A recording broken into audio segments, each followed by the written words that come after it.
Hi, Josh and Mel. Congratulations on becoming husband and wife today. I'm sorry I can't be there to help celebrate, but I'll be here on my couch celebrating from the other side of the world.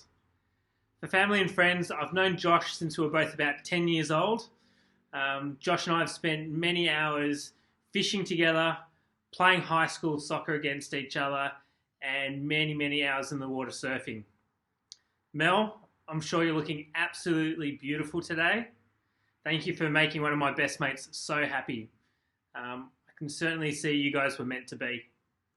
Josh, finally you popped the question. Amanda and I thought you were going to definitely ask Mel to marry you when you were last here in Australia and you guys had a weekend up in the Hunter Valley, but you finally did it. So happy for you, mate. You have all our love and support, and we can't wait to see you next year for wedding number 2. But tonight, celebrate as hard as you can into the early hours of the morning, and cheers to the happy couple. See you guys. Oh, g'day there. Andrew Engelbert here, calling in from hazy California. Just want to take a moment to say special words to the special couple, Josh and Mel. Though it wouldn't be a 2020 speech without a forward-looking statement, so here's the forward-looking statement. This speech may contain information that may be a prediction of future events or contain interpretations that may be deemed as fake news by the groom. But there's no exit clauses. The speech is for educational purposes, specifically you, Mel. It may depict aspects of Josh that, well, you may not already know. For those of you who don't know, I'm Andrew Engelbert, aka Magoo. I'm Josh's self-proclaimed Californian brother from another mother, long-term but not longest term, friend and groomsman. Melissa, you always look beautiful, and today's was no exception. I love tuning into the live wedding. So Josh and I, we've run parallel lives. We grew up in the same area, we went to the same high school, went to the same university, studied the same course, and we worked at the same company together. Although our love story converged over 15 years ago, Mel, we bonded over our love for post-work, late afternoon glass-offs, aka Largos, and of course, our stimulating conversations over the KPMG audit methodology. But the true story of our brotherhood was really forged when we found out our deeper love, specifically for American women. Who would have thought there'd be one fateful night in Wrigleyville where the two of you would be introduced to one another? Several years and schooners later, one of the most indecisive fellows would actually commit to making a decision and marry the best person in the world. Second best in my life. But we'll save all that mushy, lovey stuff for the room for later on. Let me start now with Josh. There you are, mate. I'm going to impart some knowledge that from a successful 3 or 4 years details of marriage. But I'm going to try and use terminology you might understand. First, facts and data don't always win arguments. Apologies and flowers help, however. Even on the odd occasion, you're right. Second, a bedside table is a depreciating asset. However, your marriage will appreciate over time. Third, a reconciled bank account is not as important as reconciling any argument before bed. Fourth, success is remembering your long-term strategy when riding the waves of a volatile market. But remember the finer moments along the journey. Fifth and final, a balanced workout is as important as a balanced set of books. Remember, Josh, don't forget to work those lats as much as you're doing to those pecs. Exhibit A. Mel, you and I both know how lucky Josh is to have married you today. I do hope, however, you have some form of prenup, as I believe the words, "I'm happy to ride her coattails," may have been muttered by a self-proclaimed cowboy who shoots from the hip at some point. But remember, Josh will give you and your children a gift that no one can. The gift of youth. I don't think he's aged mentally or physically over the past 15 years. But we all know Josh is one of the most loyal, honest, happy, humble and hardworking blokes.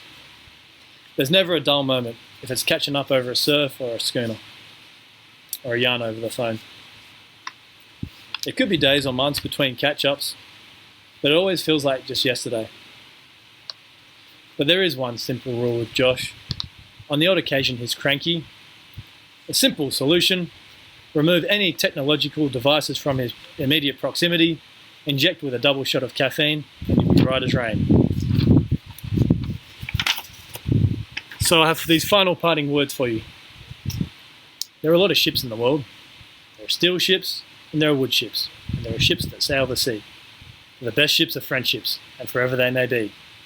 To the friendship and the love that was forged today, I love you both. Cheers. Raise our glasses.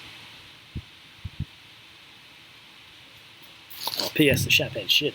Alright, off to fire these. Get rid of these fires. Bastard!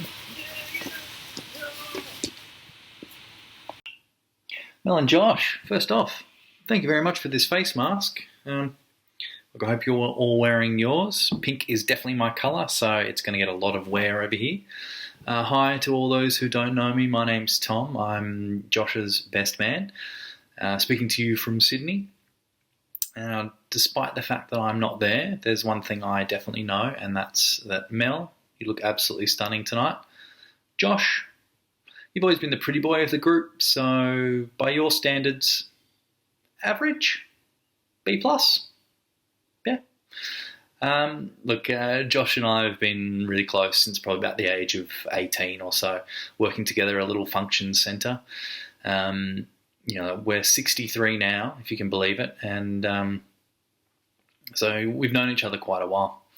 And look, since that time, he's probably been like a much smaller, much more tanned, and much more handsome little brother. So, look, it was no surprise to me that he managed to get hitched before myself. Although Jan and Lawrence probably say it's been long enough. Whilst Josh is definitely punching above his weight, I think it's important to note, Mel, that you're not doing too badly either. I think whilst Josh, what he lacks in manly facial hair, he makes up for tenfold in loyalty, genuineness, and honesty. I think, I think the friendship that he and I have is probably testament to that fact. The fact that we haven't lived in the same city for about the past 8 years or so, and yet when we do see each other, picks up straight from where we left off, and it's kind of testament to the connections he has in his life. Once he makes those strong connections, and once you're in his court, he's got your back for life, and it's a rare trait to have, and it's one that I personally really treasure. I know you do as well, Mel. And I think Josh has always been one to surround himself in good people. From Andrew, Benny, John, Mel is absolutely no exception. And it's been a beautiful thing getting to know you, Mel, and seeing your lives grow together. Absolutely look forward to seeing how your lives continue to grow, how your families grow, and how your happiness grows exponentially from here on out. I just wanted to say congratulations again, and also a massive thank you to everyone who's been involved in making today possible. Roger and Angela, Jan and Lawrence, John, Andrew, Benny, thank you so much. I look forward to doing it all next year. And I just wanted to say, Josh and Mel, I'm so incredibly proud of you too. I love you very much. And I look forward to next year where we can do this all again. And to Josh and Mel.